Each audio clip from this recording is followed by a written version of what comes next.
Hi, everybody. This is Hondo Carpenter from Sports Illustrated's Fan Nation, Las Vegas Raiders Insider Podcast, part of the Fans First Sports Network. I am super excited to be with you today.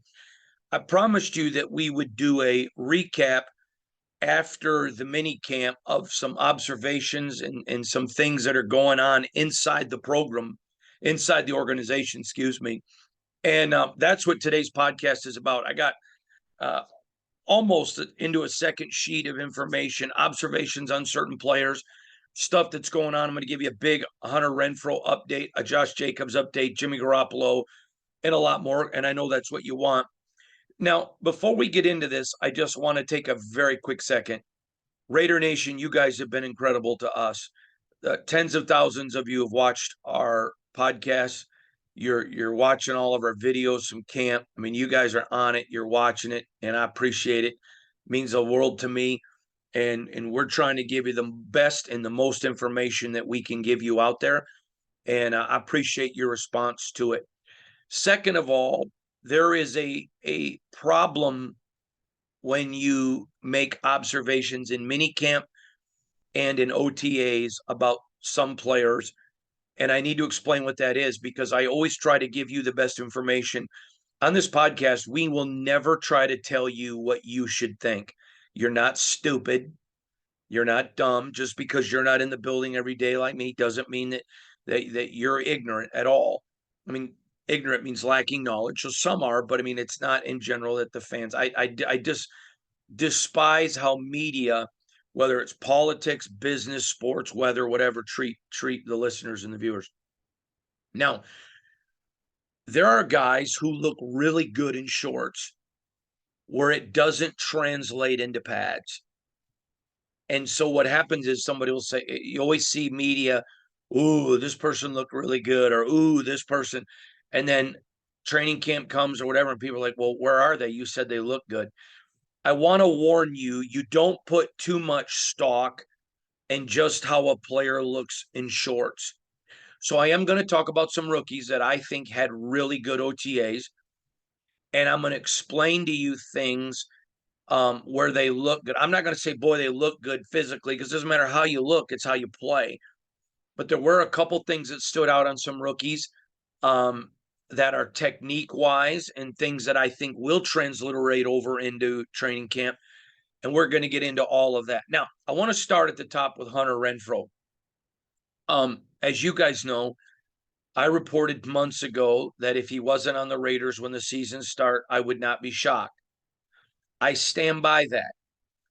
I also reported that the Raiders are not out there shopping him and wanting to get rid of him. I stand by that. I also said that if he was going to be traded, I would expect it after June 1st. Clearly, it's after June 1st, so I stand by that. Well, that's easy to stand by. And then I also have mentioned to you, I think the Raiders would let him go for a 4.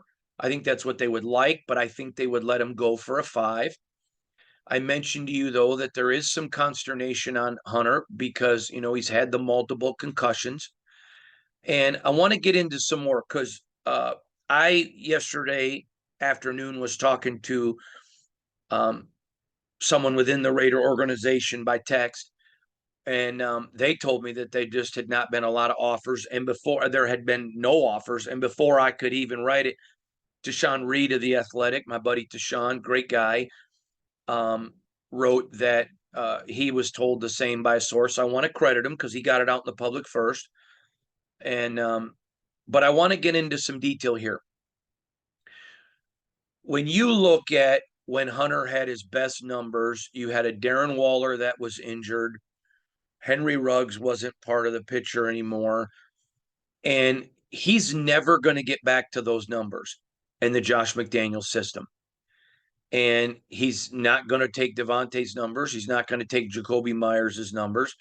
He's not going to take tight end numbers because Josh McDaniels loves the tight end in this system. And so that's never going to happen.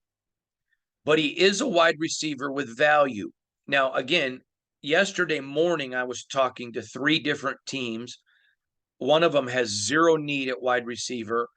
and they're on their NFL computer and talking to me about Hunter. And the problem is it's easier for the Raiders to now trade him because it's after June 1st, but he comes with a big guarantee. So a lot of fans are saying, well, why isn't there more interest? Well, the problem is the Raiders aren't, they're not out there saying, gee, we got to get rid of Hunter. Let me just make this very clear. The Raiders are very fine carrying Hunter Renfrow into the season. I still think that I would not be surprised if he's not on the roster. But talking to other NFL teams, just with his guarantee and everything else, I want to read you what one NFL general manager said to me yesterday. He said, I think it's pretty evident that Hunter is available, and I'm not saying that the Raiders are shopping him, but it is evident. I would expect him to go probably in training camp after some teams either have injuries or realize certain guys are not going to perform. I would expect it to happen right there, probably within that area, if a move is made. Now, I read that one text because it's pretty much the sentiments of what I'm hearing. People, the Raiders are not out there shopping him. People are aware that he could probably be gotten. I've had several people say, Hondo, why don't you just tell us why? Why don't the Raiders want to get rid of him, but why would they be willing to trade him? Where's Hunter feel? I'm not going to get into any of that. And I'm going to tell you why. Because I cover the Raiders, and it's my job to know what's going on and present you the information. The information is I still would be surprised if Hunter's on the roster, but they're not giving him away. They don't want to get rid of him. If Hunter is moved, I'll give you a lot of details of what's going on. But I know there are some media, and it's not because I've seen their reports, but because you guys are emailing me, that are acting like the Raiders are out there trying to get rid of Hunter Renfrow. Not true. Not true. They like Hunter. They like his talent and his ability, and they're not cutting him, and he's got a substantial contract. So do I think the Raiders would move him? Absolutely. Do I think that they would love a 4? Yes. Do I think they'll probably settle for a 5? Mm-hmm. And it could be, who knows what it could be. But the Raiders have a ton of wide receivers signed. They like the wide receiver core that they have, and now it's just a waiting game. It's waiting for a lot of NFL teams are like, all right, let's see how this guy performs in camp or how this guy performs. And again, that's just, and then there are some teams because of Hunter's contract that aren't in a place financially to take a Hunter Renfrow. That's a big deal. And that's a contract that this regime gave him. This regime gave Derek Carr the contract they gave him because they didn't expect Derek to be moved. Well, it happened. He's gone. They gave Hunter Renfrow this contract because they didn't expect him to be moved. Well, now he may be. That's on them. You got to put that squarely on them. It's their contracts, but I don't think they're upset about the Hunter contract because they're willing to keep him. But he is available, and I wanted everyone to understand that, no one's called the Raiders and made an offer. I want to make that clear. No one has made an offer, and that's according to a Raiders source. And but again, talking to other teams, they all believe that he's available and can be gotten. And if it's something's going to happen, it's probably going to be a little bit more closer to the season. But I want to make you aware that the Raiders are fully content carrying him into next year. Now, I don't know how content he would be. Now, I think publicly he would be very content, but privately, because there's going to be a lot of options for the football. And when Derek Carr was here, Hunter Renfrow was a major option. And there are so many weapons now. It doesn't mean that he's an insignificant option, but it certainly means he's not as big as he was. So there's an update there. As far as Josh Jacobs, again, nothing has changed. He loves the Raiders, wants to be with the Raiders for a long-term deal. The Raiders love him. The Raiders would love him for a long-term deal. The problem that you run into is defining a long-term deal. I mean, look at all of the good running backs that are still available in free agency. Dalvin Cook just gets cut. And I told you when Dave Ziegler and Josh McDaniels got hired, one thing you're going to see is financial discipline, willing to let players go a year early, then keep them a year late. So I think that that's the semantics. I do absolutely expect him to play on the franchise tag. And I have no doubts about that. And talking to people close to the situation. But the long-term deal, that's where the situation is. You have to remember, Josh's first 3 years were good years. Nobody's doubting that. Nobody is. Year 4 was a great year. It was a great year. But the problem with it being a great year was it was also a contract year. So then that's another concern that you have to have about Josh is, I'm sorry, I just got a text. I wanted to make sure I'm waiting on one text for this podcast and this wasn't it. Anyways, it's making sure that it's a deal that works for both parties. So again, I don't think there's anything to be worried about with Josh. I do think, though, as you look around the NFL, even if you're a fan and a huge fan of Josh's, and I don't know who isn't, I think you have to at least applaud the current regime for being financially responsible and not overpaying at a position. I think if you go back and look at the Raiders' history, especially when Al Davis was in charge, I think there were lots of times they overpaid for guys because of nostalgia, because of family, the sense of family that the Raiders carry. And I think they're trying to be extremely careful about that. Now, I also want to address another issue.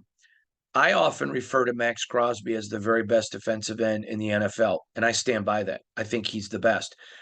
I know I'm very good friends with an offensive lineman from the AFC West. In fact, my wife and I have spent significant time with him recently. And I know what other people say about Max. I know what other coaches and general managers say about Max, and I stand by it. I've taken some criticism, and I don't mind that. I'm certainly not God, and I'm open to any criticism that you want to offer. Why would you call Max the best but not Josh? And I want to address this. I've said multiple times, I think Josh Jacobs is the second best running back in the National Football League. But here's the difference. If you've ever watched a basketball player that has to have other people help him to get open to make a shot, it doesn't mean he's a bad player. But then you turn on the film and you watch guys who create their own shot.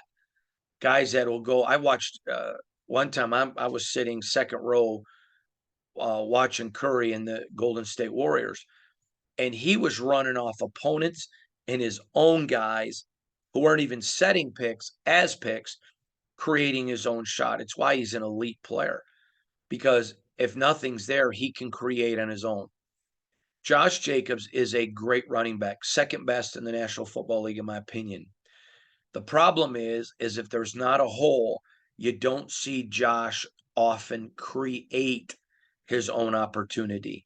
I think Derrick Henry is. I think Derrick Henry is a guy that I have watched him with no hole run over his own guys, run over guys in the other team for 20, 30, 40-yard runs because he's a creator. And I think at running back, the way defense is spread out now and the speed of that, I think that's an elite quality. And I just wanted to address that because I've been asked that a few times. And I think and when more than one person asks the same thing, I think you start to look and say, is it legitimate? And I think it is. Now, let's talk about Jimmy Garoppolo. As you guys know, none of my reporting has changed on this. Everybody expects him to be completely ready. I know for a fact he's in meetings. I know for a fact he's spending time with his teammates. He's not in a boot. I know that someone asked me recently, they said, and I'm going to address this in my Q&A article, is Jimmy in a boot? Yeah, he was back in March when I said he was, but he's not in a boot anymore. He's doing great. He's been out and about with his teammates, spending a lot of time with his teammates, walking fine. So there is zero concern whatsoever. I have said and I maintain the biggest concern with Jimmy Garoppolo is if he'll be healthy for 17 games, not whether or not he'll be healthy for the regular season. So there you go with Jimmy Garoppolo. Next, I want to talk about Jacorian Bennett. Now, again, when I talk about a rookie, I'm going to discuss things with you that have nothing to do with pads. So that is a huge caveat, huge caveat. But Jacorian Bennett has come into practice, into OTAs and mini camps, and that guy's on a mission. I was talking to one of the Raiders' offensive players last night, as a matter of fact, and I just said, hey, how's camp been? And he goes, dude, that Jacorian Bennett, he's a real deal. And I said, talk to me about it. And so they shared with me just his ability to flip his hips. Many of you remember he was in a great defensive backfield with Maryland, where the guy on the other side went in the first round, and he got a lot, because a lot of throws didn't go that way. He got a lot of throws. So he's had a bunch of experience. So people really like the way he flips his hips, and his speed has been very impressive. I'm told a couple things is that his speed is great. So he's able to make up, when guys get behind him a little bit, because at the NFL, everybody's good. Remember, everybody he goes against every day in practice is better than everybody he played, not named Marvin Harrison Jr. Now, with that said, a couple things about him. Number one, once the pads come on, teams, because he's so aggressive, teams are going to try him a little bit. Again, I mentioned this when he was drafted. You're going to see a Patrick Mahomes who goes running full speed towards the line of scrimmage and is able to stop on a dime and give you 9 cents change. And if he sees him running towards the line of scrimmage and his aggression kicks in, I'm going to go tackle him. Mahomes will just throw it over the top of his head. He's going to be tried there, and the Raiders are going to try him. They're going to try him.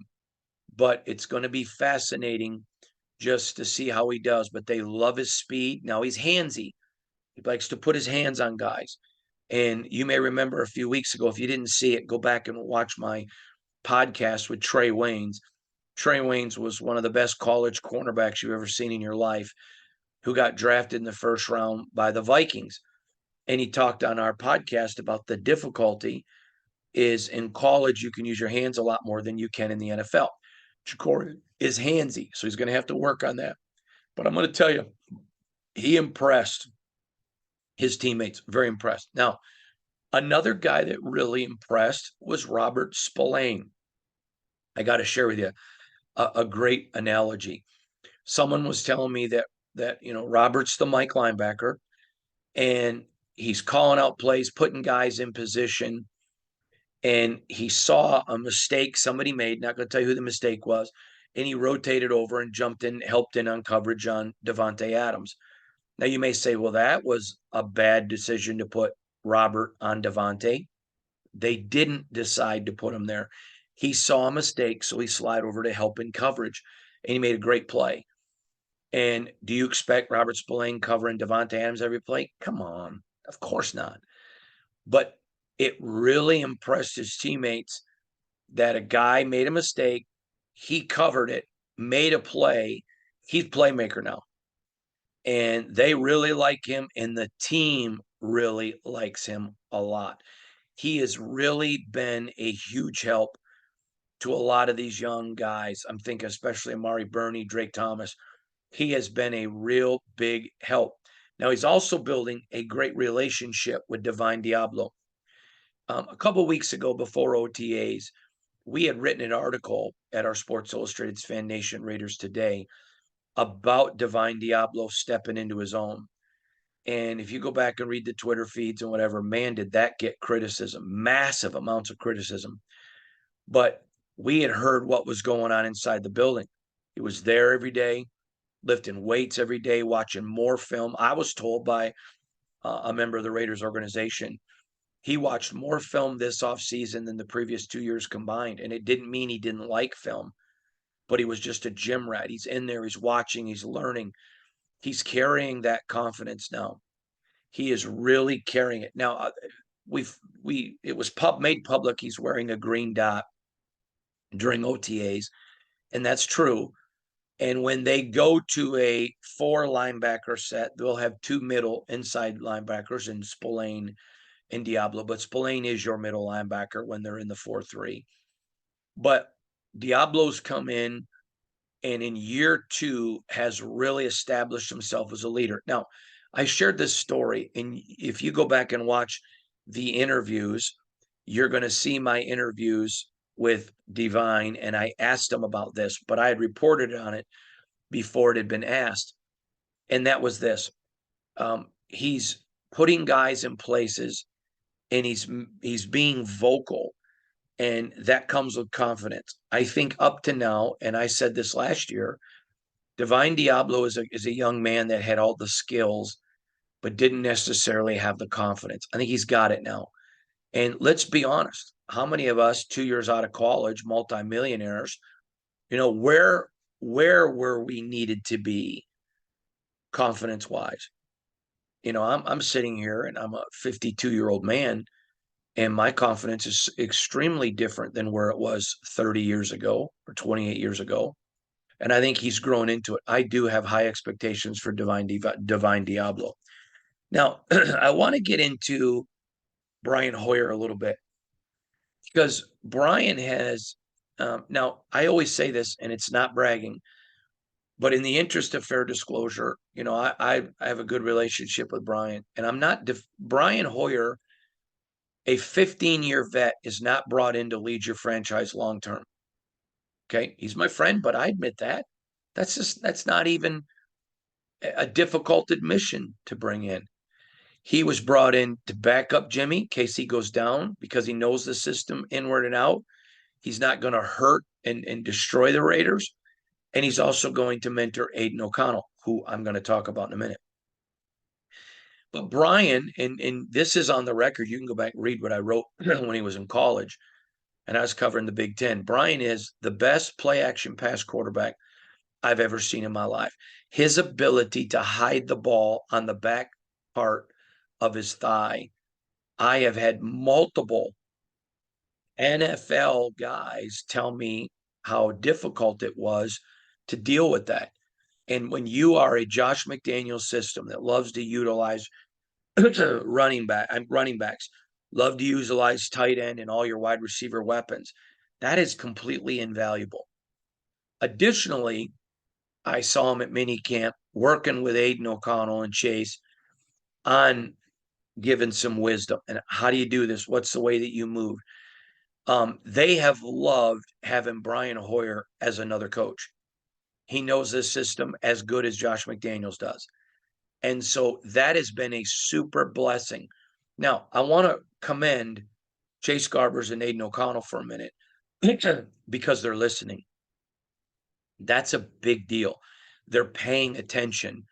And you can see there was a drill that they did, and I've got to be very generic because you have to understand we can't share what goes on there. But there was a drill in which Brian did it, and then Chase went next, and then Aiden, and Brian was explaining something. You could tell Chase or Aiden had asked him a question, and he was explaining it. Then they did the same drill again, and the second time, Garbers and O'Connell did a great job. I think Brian Hoyer, in the role that he was brought in for. I've heard people say, what about Jameis Winston? Okay, Jameis doesn't know the system. Jameis, no doubt, he's a good quarterback, not doubting his physical talents. But they needed Jameis is not a guy who has a long history of mentoring younger players, doesn't know the system, and he's not going to be your long-term solution either. So go get a guy that does everything Brian does. But I think he had a good camp. And it wasn't a good camp because he threw a bunch of great passes, which he did. It was a great camp because of his ability to mentor and pass on to those two younger guys. Then I want to address with Aiden O'Connell for a minute. Has real good zip on his ball, but this guy is a pocket passer. We know that. We've reported on that extensively, so I'm not going to spend any extra time on it. Well, one area that he's going to have to be careful is holding the ball too long. Now, I want to explain something. In college, I don't care how good your team is, even if you're going against Alabama or you're going against Georgia or whomever, the other teams don't have the level of talent that the NFL does. It's not even close. I mean, it's just not even close. And so you can hold that ball a little bit longer just because you know your offensive line is going to stop people and you're not going up against a ton of beasts.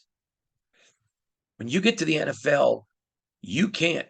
I mean, it's 1, 2, 3 out. And three, you want to be number three if you can. So 1,001, 1,002, 1,003. And by the time you get to 1,003, the ball's got to be gone. So Aiden, I expected to hold the ball a little bit too long. When I watched him in college, I thought at the next level, he's going to hold the ball too long. It's something that Brian is helping him with. He's going to be fine. There's no concern. In fact, you may remember if you didn't watch my podcast during and after the draft, go back and watch them. But if he would have come out in 21, there was a lot of people that thought he would have been a first round draft pick. And I think you're seeing all of that from Aiden O'Connell. It's been very impressive. Now, who knows till the pads get on, but it's going to be interesting to watch. I think he showed all of the intangibles that you can show without pads on. Now I want to get to the offensive line. You may remember a couple of podcasts ago, I wrote last weekend, I was visiting with a Raider player, and we were talking about the offensive line and how Carmen Brasillo has done a great job. And listen, I understand Raider fans, they love to hate this offensive line. I get it. But they blocked for the NFL's leading rusher. And I was told yesterday that going into last year, they were like 29, 30, 31, 32 on offensive line and finished at 10. Was their pass blocking great? No, it's got to get better. But they are not as bad of an offensive line as fans seem to think they were. And then they went out and added more players. I still expect UDFA Dalton Wagner to make the practice squad. McClendon Curtis, we haven't seen much. The pads aren't on yet. I had him in my original breakdown making the roster. I'm going to stay there for right now, but we have another week of OTAs next week. And then I'll come out with my way too early projected 53 man. We'll see where he sits then. But to go out and get Greg Van Roten, and he has looked sharp. This is a guy that plays all the time. He doesn't, he's not a guy that's missing a ton of time injured. He played for the Buffalo Bills. Bills would have liked to have kept him, but they had some young players they had developed.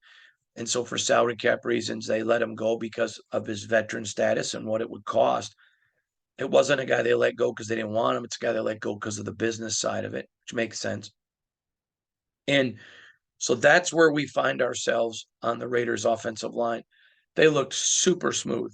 Now, you say, well, Hondo, it's just pads. You're absolutely right, just pads. But you watch for certain things with offensive linemen because unlike any unit in the game, they function as one. They're kind of one entity. And I saw Van Roten a lot getting his reps and how that offensive line just moved together. Brandon Parker, again, I took a ton of criticism. I know this guy isn't popular, but he gets injured early last year and they kept him around. They didn't get rid of him because they believed in him. I do think he's going to make the roster, and he has looked exceptionally well. I'm going to say this. Last year, you may remember I said this on Raider Nation Radio. I wrote about it, everything else. I said if the Raiders don't reach their goals in 2022, it will not be the offensive line's fault. That's absolutely true. That proved to be true. I don't think that there are a lot of concerns on the offensive line. Do I think it's perfect? No. But man, it's hard to find an offensive line that is perfect. Do I think it's plenty good enough to get this team a long ways? And that includes playoffs and playoff wins? Yes, I do. And they got some guys there. Plus, it doesn't mean another guy's not going to get cut that they can bring in. See, one thing I want you to understand about the Raiders system now, they're not married to anybody. Anyone on this roster can be cut or traded if they have a chance to better the franchise. Now, in the past, you saw the Raiders make some mistakes. They stayed loyal to guys too long, or maybe a coach really liked a player more than others and they kept them. That's all legitimate complaints about the Raiders. Now I think it's a shift. Now I think it's okay. We'd rather let a guy go a year early. So, for example, let's just pick somebody who I think is going to make the roster. I'm not concerned about it. Let's use Robert Spillane. Going to be your starting middle linebacker, okay? But all of a sudden, because of money, a guy gets cut, and he's available. That's better than Robert. And if they're able to make it work salary cap wise, even eating dead money, they'll replace him. Now, again, you got to make it work within your salary cap and everything else. It has to make financial sense. But that is where this team is. And Brandon Parker's looked really good. Greg Van Roten's looked really good. And I think you're going to see a lot from this Raiders offensive line. I walked away, even with adding Dalton Wagner and McClendon Curtis, the young man from Tennessee Chattanooga, McClendon Curtis, and Van Roten, and bringing Brandon Parker back. I was very impressed with how things are moving there and how things are operating. So I think the offensive line is something. I can't wait for pads. Y'all know when pads come on, I spend a ton of time watching the lines, and that will never change with me. But I don't think your offensive line is going to be anything to be concerned about at all. Plus, you've got quarterbacks now. I want to say things because I'm not trashing Derek Carr, but Derek would hold the ball too long. And you got guys now who understand, okay, better to go down and take a sack, lose 3 yards, than to hold on to the ball, risk a fumble, make a bad pass, do an interception. And I think the Raiders are going to be much better off and in a much better position. I want to talk really quick about Carmen Brasillo. So I mentioned this earlier last weekend, talking to a Raider player, and he talked about how the Raiders offensive line plays with Carmen, not for Carmen. Now, if you watched all my interviews this week, I asked Mick Lombardi about it. I asked Andre James about it specifically because Carmen Brasillo is a taskmaster. He absolutely, let me think of the right words here. He absolutely pushes his guys. Nobody gets a free pass with Carmen, but his ability to relate to players, to care about players, they love him. Now, I'm going to tell you something, and you may laugh about this, but that's fine. The last coach I saw who was able to coach his players hard and have that kind of love and devotion was Rich Bisaccia. So that should tell you something, that he's that kind of a guy. They love him, they like him. And I think, in my opinion, he, on Josh's offensive staff, he's the best offensive coach that they have. I think he's special. And I think he's really, really good. Then we come to a next guy, and I want to talk about Maxx Crosby for a moment. Here we were in mini camps. Now, I have bragged extensively on his work ethic. I had the privilege in my life of watching 3 great players practice. I've watched a ton, but 3 guys that I consider elite, the best who've ever played their game. Irvin Johnson, Magic, Michael Jordan, and Kobe Bryant. Got to watch all 3. All 3 of them were guys that if you did not know it was practice, you would have thought it was a game the way that they practiced, the intensity. They gave it all. Tom Izzo, the Michigan State Basketball Hall of Fame coach, who happens to be a dear friend of mine, he once said something to me that I'll never forget.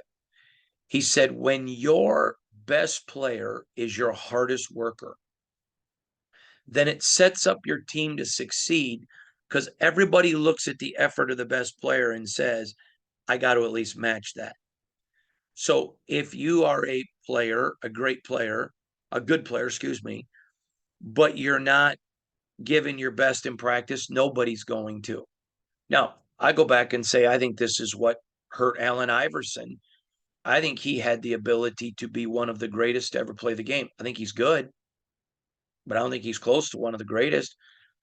And because you know the attitude. You talk about practice? I mean, you know the attitude that he took. I have watched Michael Jordan the night after a game, having a game that night, practice, be the first one on the court, practice unbelievably hard, and be the last one to leave. And spend 3 hours on the court when he had a game, played the game the night before and had another one that night. Phenomenal player. His work at Irvin Johnson. I watched Magic. I don't even know.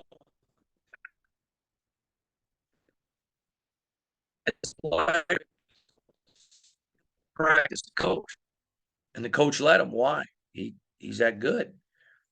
And again, then you come to Kobe, who, I mean, he takes every possession as if it's his last possession in the world.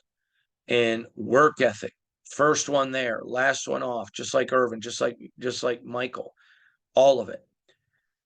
I say that because that's Max Crosby. He's running sprints the other day, finishing first on a team that's a lot faster. I'm going to get to that in a minute. He's out there coaching guys. He's constantly talking. I'm going to tell you what really impressed me. You have to understand we were quite a ways away. I think it was Byron Young, but it could have been Neil Farrell, could have been anyone else, could have been. But I watched him at one point walk over, put his arm around a guy, and he's a tackle, and he's an end coaching him. Now, I'm going to say this to you right now, and I'm going to be addressing this in my weekly Q&A article, but Max Crosby is the cornerstone of this franchise. They're not paying him enough. He's more valuable than anything that they're paying him. He's the best defensive end in all of the NFL. Look at some of the other great defensive ends that didn't have a lot of help on the other side. I think they're much better at defensive tackle this year.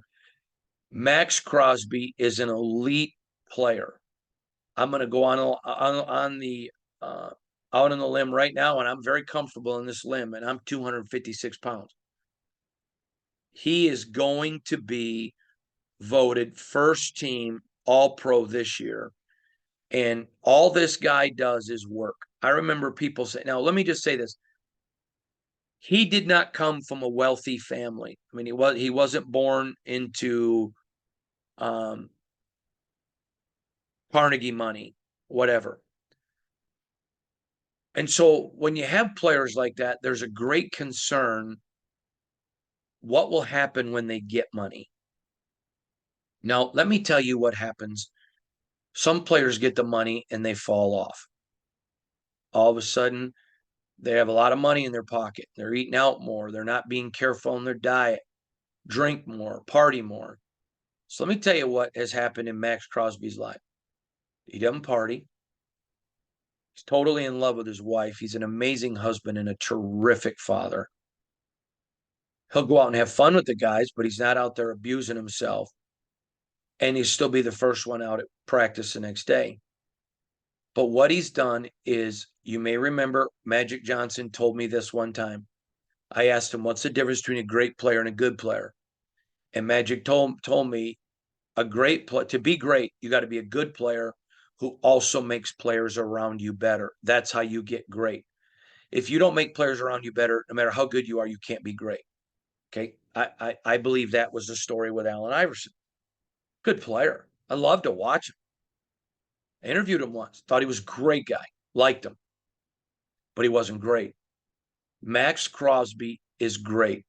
I watched him talking to offensive players, defensive players, giving wisdom, talking to guys, sharing insight. He's the hardest worker in practice. It's not even close.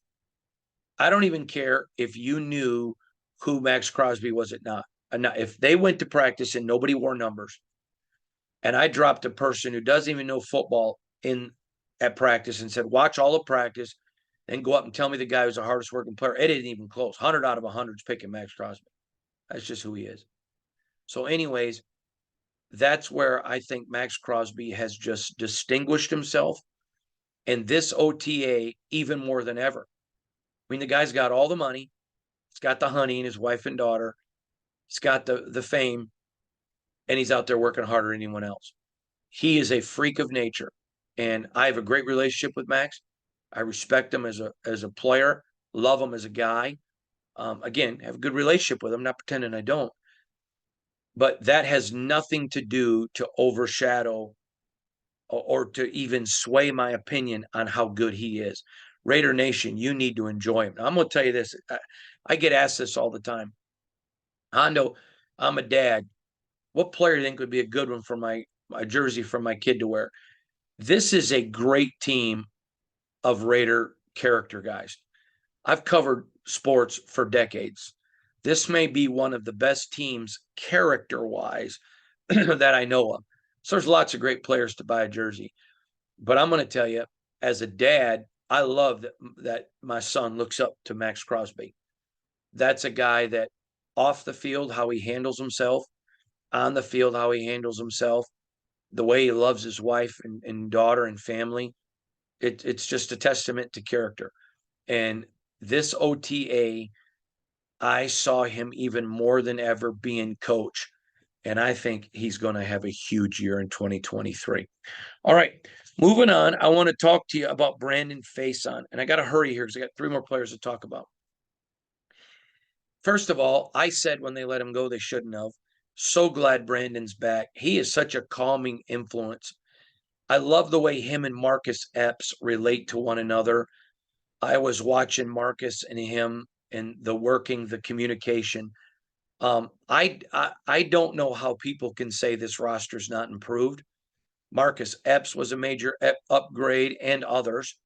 You mean bringing back Brandon Facyson, major upgrade, and you go get a rookie like Jacorian Bennett and Chris Smith, the safety, but other free agents, they're not the only ones. But Brandon Facyson, just what he brings, the way he covers guys, he's so fluid. I thought he was good and shouldn't have left the first time. It was interesting to me because I specifically watched him closely, how dynamic he is. When he goes up in the air, now we all know there's no pads. We're not pretending. But when he goes up in the air, he is able to use his body to create separation to go up and get the ball, to high point the ball. And when you use your rear end or you use your side, you're not going to get a penalty for that very often, very rarely. Well, they're Raiders, so they might. But I just think he's going to bring an element that was really lost on this defense. Now, having said that, and the defense, no pads. So this doesn't mean anything till pads come on. But they put a huge emphasis, Dave Ziegler did, a huge emphasis. We've got to get more big plays, more turnovers, more big plays from our defense. All pads. So just going off of interceptions, you did see it in this minicamp. I thought that was really, really good. And there were a couple of interceptions that were not bad passes. They were great passes, just guys made great plays. Now I want to get to Neil Farrell. Him and Matthew Butler have both come in. But again, I watched in this OTA some energy that I had not seen before from him. Listen, I'm a big guy. Okay. And so I understand big guys. You can be out there in the sun and do nothing, and it's just draining out of you. I get that. I understand it. But I saw energy from him, reps. A couple of times I saw him taking extra reps. Matthew Butler, again, I think is better, and I think they're both going to make the roster now. Before I told you I didn't think they both would. I think they're both making the roster now. But Neil Farrell, I can't wait to see him in pads. That is going to be a big deal to me. I really want to see pads. And but I was impressed. And then I want to talk about Michael Mayer. And here's a couple of things. Now remember, he's a rookie out of Notre Dame. So this is a young man that is fascinating for a lot of different reasons. We all know he's an offensive threat. In fact, he was Notre Dame's offense. He was it. But he continued to play. But guys really are impressed with his toughness. Now, only in shorts, so everything can change. But I had a player last night tell me, I'm anxious to see him with the pads on. I think he is going to be a tremendous blocker. Just the way he's able to move, even when it's just drills where you're not hitting, the quickness, hand quickness. I think they were really surprised how quick he can get his hands on the guy, on the defender. I think we all know, I think he's going to be an elite tight end. In fact, yeah, an elite tight end. I think he's going to be an elite. That was an elite pass catching tight end. I think he's going to be an elite blocking tight end as well. He's the real deal, and his teammates really like him, just really like him. In fact, one of them was joking with me yesterday and called him mayonnaise, and I don't think that's a team nickname. I just thought it was funny, and they were just talking about him and the way he just, for a rookie, just the way he takes care of himself, the way he handles himself, the question that he asks. There's a lot of great things about him. I'm going to say this, and this is probably the fifth time, only shorts. But when you have only shorts on and you're impressing your teammates, that's another story. You see, fans don't understand. Players don't care where you got drafted, and they don't care about your signing bonus or your salary. Players want to win. They want the best players on the field. So who cares if you impress a media person? Who cares if I post a video and a fan loves it? Do your teammates? They're the ones in the locker room. Are they impressed with your work ethic? How you handle yourself? They should be. And if they are, that's a big deal. And they are with Michael Mayer. All right. Now, I have a lot more that I want to get into. I'm not going to get into today. And I'm going to tell you why. Because we got one more week of OTAs. And everything I didn't address to you today, I want to wait and just get a little bit more visual and OTA on. And then I'm going to come back and talk more on. So for today, that's what stood out to me at camp. I hope you appreciate all the updates. We appreciate all of you. Remember this. This is super important. Without you, I'm just a man in front of a camera. You guys are the ones that give me the privilege every single day of covering what I believe is the most famous professional sports team in all of the world. Now I get laughed at. People say, "What about the Cowboys? What about Manchester United? What about whatever? The Toronto Maple Leafs?" I'm going to tell you this. No franchise has changed professional sports more than the Las Vegas Raiders. Had they been down the last several years? You better believe it. And the fact that their fan base is still as engaged as it is tells you how great of a franchise it is. But you can't go back since 1960 with Al Davis and looked at all that what this franchise has done. Moving franchises, minority hirings, whatever. On the field, throwing the ball down the field, being innovative. You can't look at that and say that the Raiders aren't that. And they are. Now they got to get back to winning. And I think they're on that track. But it's been fascinating. And I just want to say to you, without you guys, it's nothing. And I'm constantly telling fans how much I appreciate you and how much I respect you. Because without you, I don't have a job. And again, I'm not God. If you disagree, that's fine. I'm okay with that. Just giving you the information because I don't feel like you need me to tell you what to think. I'm providing the information so you can think. You may say, I don't care how good Michael Mayer looks. He's a bum. I hate him. No big deal. Great. That's your call. I'm just passing you on information that I'm hearing from other people around the NFL, people in the building, and things that I'm seeing so that you have the best quality information to make the best decisions for you. So for all of us here, Sports Illustrated, Las Vegas Raiders Insider podcast, part of the Fan Nation Network, also part of the Fans First Sports Network, where you can catch all my audios of my podcast. Thanks for being with us. I hope you have a great weekend. God bless you, everybody, and thanks for listening. And whatever you do this weekend, be safe.